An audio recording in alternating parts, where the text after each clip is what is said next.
कल शुक्रवार को उज्जैन जिले की नागदा पुलिस ने थानला में पूर्व पार्षद और वर्तमान में पार्षद पति फरूर फरजमान खान की गिरफ्तारी की।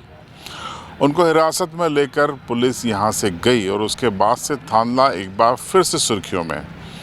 इस पूरी रिपोर्ट को अंत तक देखिएगा कि सुर्खियों में थानला क्यों है। दरअसल आरोप ये है कि राजस्थान मध्य प्रदेश में वांटेड रहा, लंबे समय तक वांटेड रहा, कई मामलों का आरोपी सलमान लाला, उसको उज्जैन पुलिस ने जनवरी में गिरफ्तार किया था। उस पर 60,000 रुपये का इनाम था और कई तरीके के तस्करी के आरोप थे। उसकी गिरफ्तारी के बाद से थानला सुर्खियों में इसलिए था क्योंकि उस पर यह आरोप है कि उसने थानला में वोटर लिस्ट में अपना नाम जुड़वाया। थानला के वार्ड नंबर 13 के मकान नंबर 30 का उल्लेख करते हुए उसने अपना और अपने परिवार का पासपोर्ट यहाँ से बनवाया। तो उसी के साथ सवाल खड़े होने ये शुरू हो गए थे कि बगैर पुलिस वेरिफिकेशन के पासपोर्ट कैसे बन गया।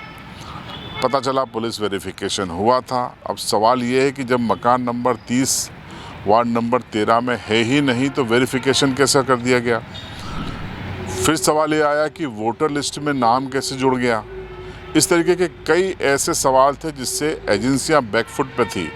जांच एजेंसियां नहीं, पासपोर्ट वेरिफिकेशन करने वाली पुलिस और बीएलओ जो मतदाता से संबंधित अधिकारी होता है, इसको लेकर कई तरीके की पड़ताल हुई।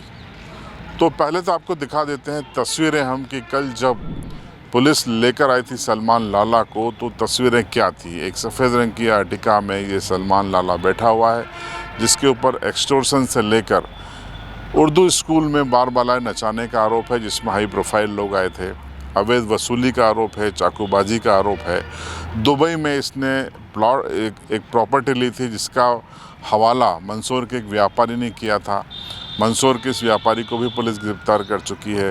राजस्थान के एक शाहरुख नाम के युवक को भी पुलिस ने गिरफ्तार किया है। तो सलमान लाला की जो लोग मदद कर रहे थे उनकी गिरफ्तारी हो रही है। हालांकि लंबे समय से पुलिस गिरफ्त में है।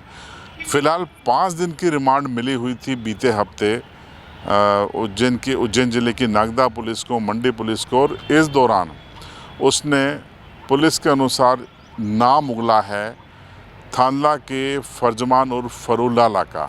नाम ये बोलते हुए उगला है कि मुझे पासपोर्ट फर्जी बनवाने में और मेरा नाम मतदाता सूची में जुड़वाने में इन्होंने मदद की थी, ऐसा पुलिस सूत्र बता रहे हैं। और इसी बिना पर तस्वीर देखिए, कल उज्जैन जिले की नागदा पुलिस यहां पर आई और फरजमान खान को गिरफ्तार करके ले गई।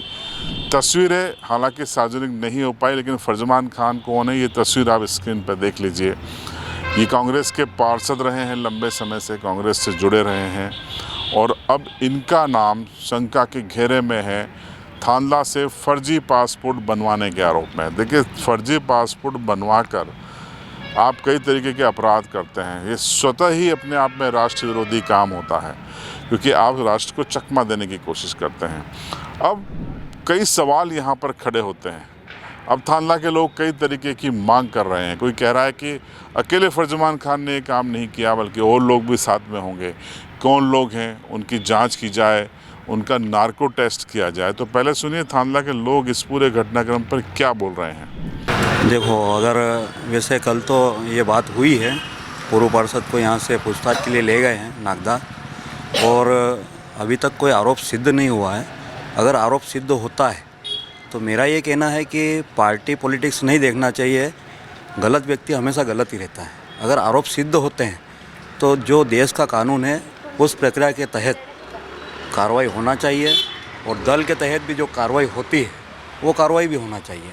पर अभी पूछताछ के लिए ले गए हैं। आरोप सिद्ध होते हैं तो भले वो किसी भी धर्म का हो, किसी भी दल का हो, या बड़ा व्यक्ति हो, छोटा व्यक्ति हो, कोई भी व्यक्ति हो, अगर देश, धर्म और समाज के खिलाफ जा रहा है वो, तो उसके खिलाफ कार्रवाई होना चाहिए। इसकी गिरफ्तारी की बात जो हमें पता चली है, तो जैसा कि हमेशा हिंदू संगठन इस चीज़ के लिए मांग करता ही रहा है कि अगर पासपोर्ट वाले मामले में कोई आरोपी रहा है तो उस पर सख्त से सख्त कार्रवाई की जाए, चाहे वो किसी भी संगठन, किसी भी समुदाय का व्यक्ति क्यों ना हो। और अगर आरोप इसके सिद्ध होते हैं तो हम तो सख्त धाराओं में इस पर सज़ा की मांग करते हैं। इसकी सीबीआई की जांच होना चाहिए और जितने भी ये नशे और वगैरह ये चल रहे हैं इसकी भी जांच होना चाहिए और प्रशासन अधिकारी को इसको ध्यान दे के और भी इसकी जांच होनी चाहिए और जितने भी अपराधी और इससे जुड़े हैं तार ये भी सामने आना चाहिए। प्रशासन से विनती है कि ये जल्द से जल्द बाहर करें। जब ये पूरा मामला आया था तब भी हम लोगों ने पुरजोर विरोध किया है और इस पूरे मामले पे प्रशासन से यही निवेदन किया है कि इसकी जांच जो है उसकी परत दर परत जांच होना चाहिए। नागदा पुलिस कल आती है, उनको लेकर के जाती है, संशय सबके मन में क्योंकि वो रोज़ मिलने जुलने वाले। उनकी जो धर्मपत्नी है वो पार्षद है, तो उनका आना जाना है तो हम उनसे ही बात करते रहते। उन्होंने कहा मेरा हाथ नहीं, लेकिन जब पुलिस ने उनको उठाया तो कई प्रकार के सवाल मन में पैदा हो रहे हैं। तो जो वैधानिक जांच है वो पूरी जांच होना चाहिए क्योंकि इस प्रकार के जो कुटरचित दस्तावेज तैयार करके और आपराधिक प्रवृत्ति को बढ़ावा दिया जाता है, उससे आज हमारे थानला के जो युवा है वो नशे में भी जा रहे हैं, इस और भी है। तो कहीं ना कहीं कोई चीज़ अगर मिलती भी है तो उसमें पुलिस को पूरी जांच में उनको सहयोग करना चाहिए। यदि उन्होंने गलती की है तो उसको स्वीकार करते हुए जो उसको सज़ा दे वो देना भी चाहिए। और मैं सभी से निवेदन करूंगा कि आपके आसपास जितनी घटनाएं होती है उसकी जानकारी आप पुलिस प्रशासन को दें। उससे किसी से डरने की कोई ज़रूरत नहीं है। पूरा समाज एकत्र होकर ये लड़ाई लड़ रहा है। अब इस पूरे मामले पर हमने आपको सुनाते हैं पुलिस का बयान। एसडीओपी थांदला रविंद्र राठी का ये बयान सुनिए कि उन्होंने कल फरूर फरजमान लाला के उज्जैन पुलिस के द्वारा हिरासत में ले जाने की पुष्टि की थी। सुनिए। इस मामले में श्रीमान पुलिस अधीक्षक महोदय के आदेश से एक पत्र प्राप्त हुआ था जिसकी उस समय जांच करके तात्कालीन समय में पासपोर्ट के टाइम पर उसकी जांच कर वरिष्ठ कार्यालय को भेज दी गई है जांच।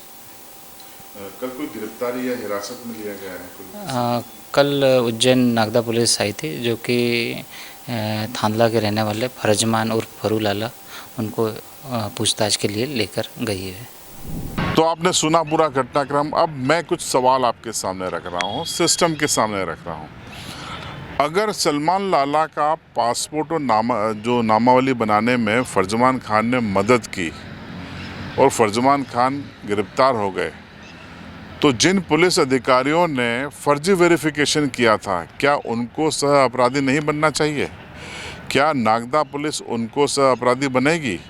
अब आप समझ लीजिए कि कौन लोग थे, वो भी हम आपको बताते हैं। जिन लोगों ने इस वेरिफिकेशन प्रक्रिया में पुलिस के अधिकारियों ने भाग लिया उनके नाम मैं आपको बताता हूँ। ये पूरा 20-21 की प्रक्रिया थी। सलमान लाला मकान नंबर 30 में रहता है, वार्ड नंबर 13 में। इसको वेरीफाई किया था कौशल्या चौहान ने, जो उस समय यहाँ की टीआई थी। इसके अलावा हेड कांस्टेबल रेव सिंह का नाम इसमें सामने आया है, हेड कांस्टेबल अमित बघेल।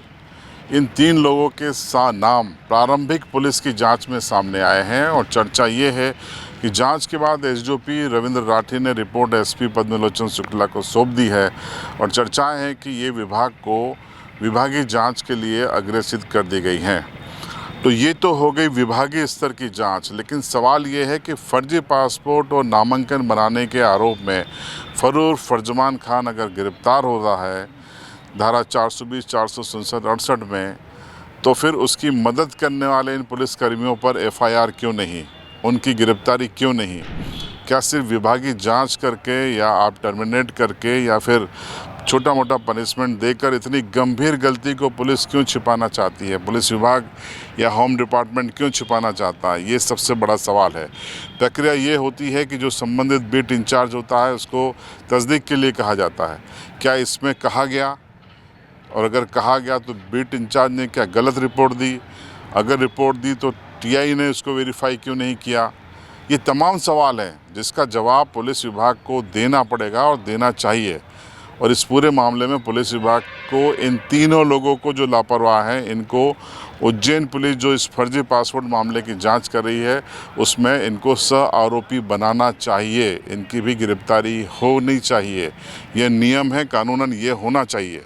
फ़िलहाल निलंबित तक नहीं किया गया है इन तीनों को, ये सबसे बड़ा सवाल है। यानी कि पुलिस अपने ही जो अधिकारी कर्मचारी हैं उनकी गलती को हल्के में ले रही है और ढकने की कोशिश कर रही है। अभी भी ये तीनों लोग अलग अलग जगहों पर काम कर रहे हैं। कौशल्या चौहान इंदौर पुलिस के लिए काम कर रही हैं, बाकी लोग अन्य जगहों पर काम कर रहे हैं। तो ये कैसे काम कर रहे हैं, इनका निलंबन क्यों नहीं हुआ, इनकी गिरफ्तारी क्यों नहीं हुई, ये सबसे बड़ा सवाल है। सवाल ये है कि कहा जा रहा है कि ऑनलाइन प्रक्रिया के जरिए नामांकन, जो नामावली में नाम है वो जुड़वा दिया गया। क्या जो दावे आपत्ति होते हैं उस समय यहाँ पर क्या राजनीतिक दल सोए हुए थे? क्या जो उनके वार्ड के लोग हैं वो इस चीज़ को क्यों नहीं देख रहे थे कि एक ऐसा नाम जुड़ गया जो परिवार का जो यहाँ पर रहता ही नहीं है? तो ये गलती उनकी भी है।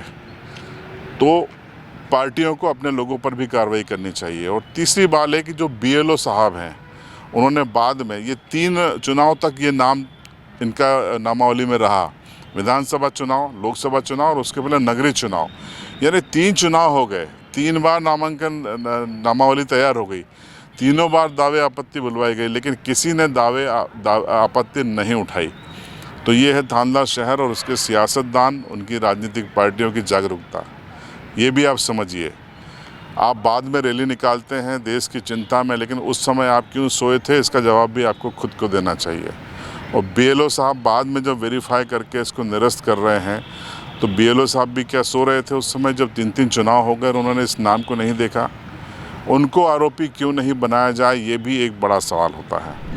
फिलहाल आपको बताते हैं फरजमान खान और फल्लू लाला जो कल गिरफ्तार हुए हैं, उनको आज कोर्ट में पेश किया गया और कोर्ट में पेश करने के बाद उनको सोमवार तक के लिए यानी 2 दिन की पुलिस रिमांड उज्जैन पुलिस को मिली है, नागदा पुलिस को मिली है। बताया जाता है कि फरजमान खान और सलमान लाला को आमने सामने बिठा के भी पूछताछ की गई है और पूरी विस्तार से जानकारी हासिल की गई है और उसके बाद आज कोर्ट में पेश किया गया धारा 420, 467, 68 में, और 2 दिन की रिमांड पुलिस को मिल गई है। अब 2 दिन में पुलिस को ये पता करना है कि फरजमान खान और फरू लाला ने ये कैसे किया, किसकी मदद से किया, पुलिस कैसे उनकी मददगार बन गई, BLO कैसे उनके मददगार बन गए। अगर ये रिकॉर्ड पे आता है तो निश्चित तौर पर आप मानिए दोषी पुलिसकर्मी और BLO पर भी कार्रवाई संभव है।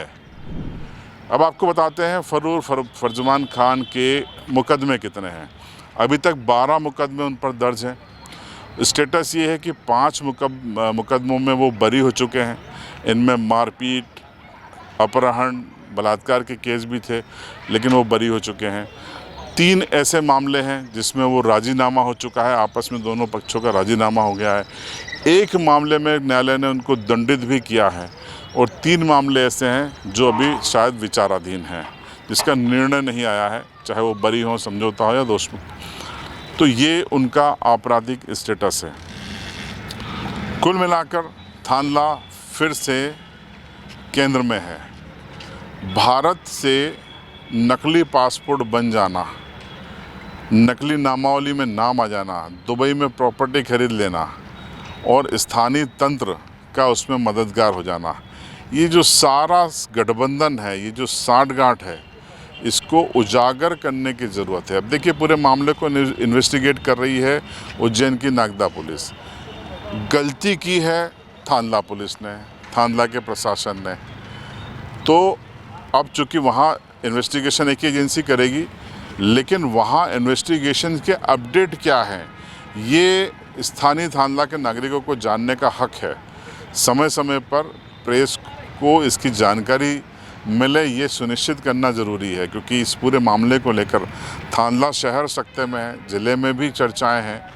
अब देखते हैं कि सोमवार तक फर्रू और फरजमान लाला कोई राज उगलते हैं, नहीं उगलते हैं, क्या कहते हैं, इसका हमको इंतज़ार रहेगा। और इस खबर के पीछे अब CB लाइव है। खबर का अंत तक आप बने रहेंगे CB लाइव के साथ और देखते रहेंगे CB लाइव।